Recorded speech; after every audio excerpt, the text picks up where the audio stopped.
सर्वांना स्वाभिमानी जय भीम। तर भावांनो, चष्माला व्हिडिओ बनवतोय कारण की थोडं डोकं दुखतं त्याच्यामुळे चष्मा लावला आहे। ठीक आहे, ते सारखं कॉम्प्युटरच्या समोर बसलं की मग त्याला डोक्याला ताण येतो। ठीक आहे, तर भावांनो, माहिती आहे का, जेव्हा कुणी आपला एखादा जातीवादी कंटक आपण पकडतो ना, तो काय म्हणतो की माझी आय डी हॅक झाली म्हणून, आणि माझ्या आय डीवरतून कोणी कमेंट केली हे मला माहीतच नाही। ठीक आहे, आणि माझी आय डी हॅक होऊन वर्ष झालं आहे। तर हाच एक किस्सा घेऊन आलो आहे तुमच्यासमोर।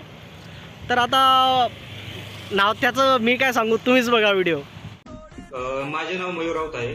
1 वर्षापूर्वी माझी आय डी मयूर राऊत 7273 ही माझी आय डी हॅक झाली होती। त्यावेळेस काय झालं की मी पोलीस कंप्लेंट कुणाला काही केलं नाही, आणि त्यावेळेस म्हणजे लोकांना म्हणजे माझ्या शिव्या बिव्या जायच्या त्या आय डीवरून। त्यावेळेस मी काय केलं, ते डायरेक्ट इन्स्टा आय डी बंद केलं। इन्स्टा आय डी पण बंद नाही केलं मी, फक्त डायरेक्ट इन्स्टा बंद केलं।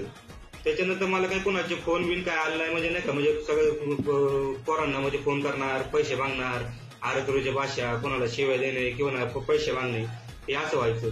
पण आज काय झालं की मला एकाने सानू म्हणून यांनी मला फोन केला की आयडी तुझी आहे का, की मी सांगितलं की आयडी माझी नाही, आयडी 1 वर्षापूर्वी हॅक झालेली। पण त्यांनी त्यांना नंबर दिला।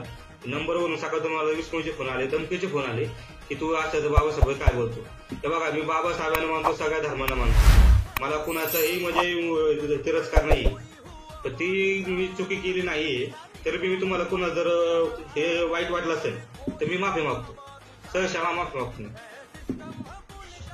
तर बघितला भावांनो व्हिडिओ, मला समजतच नाही की जेव्हा हे कमेंट करतात तेव्हा तर यांची आय डी यांच्यापाशी असते, पण नंतर जेव्हा आपण यांना पकडतो, यांचा ॲड्रेस वगैरे काढतो, यांचा नंबर काढतो, यांचा पत्ता काढतो पूर्ण, तेव्हा यांची आय डी कसं काय हॅक होते मला समजत नाही।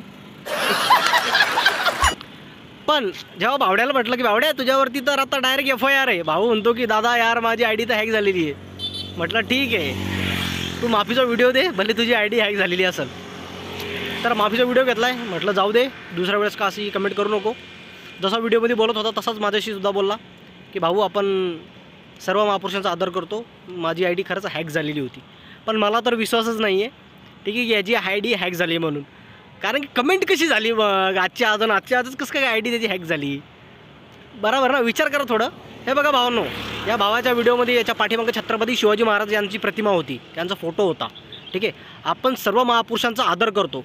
माझा कुठलाही व्हिडिओ बघायचा माझा, आणि त्याच्यामध्ये मला दाखवायचं की मी छत्रपती शिवाजी महाराज या इतर महापुरुषांबद्दल वाईट कमेंट केली व वाईट बोललो, होऊ शकणार नाही। एकसुद्धा व्हिडिओ भेटणार नाही तुम्हाला, कारण की आम्ही छत्रपती शिवाजी महाराज,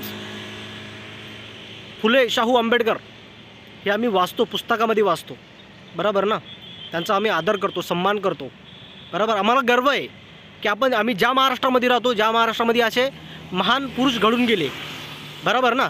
तर आम्ही सर्व महापुरुषांचा आदर करतो, त्यांचा सन्मान करतो। आम्ही गर्वानं सांगतो की आम्ही छत्रपती शिवाजी महाराजांच्या स्वराज्यामधून राहतो, बरोबर ना? आम्ही त्यांच्या स्वराज्यामध्ये राहतो, जे छत्रपती शिवाजी महाराजांना आम्हाला घडून दिलं आहे, बरोबर ना? तर भावांनो, आपण सर्व महापुरुषांचा आदर करा। आपला स्वतःला महाराष्ट्रामध्ये राहतोय आपण, आपल्याला गर्व असला पाहिजे।